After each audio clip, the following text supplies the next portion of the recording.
Hello, in this video I want to show you how to unpack RAR and zip files on your Motorola Moto E40. So in order to do this, first you'll need to get the RAR app, and we've shown you how to download it in our other video. So now let's open our app, dismiss this notification, and now we'll need to locate the files that we want to unpack, and for me it's in DCIM and then camera. Here's the pictures.rar, so let's click on it. That way we'll get the access to our RAR file. Now we can press on this arrow pointing up.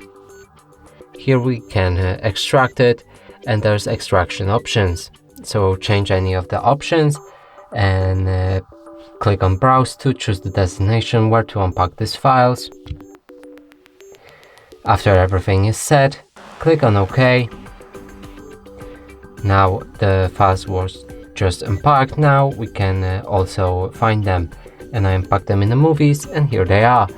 And that's it for this video. Hope you like it. Please consider subscribing to our channel, leave a like and a comment below.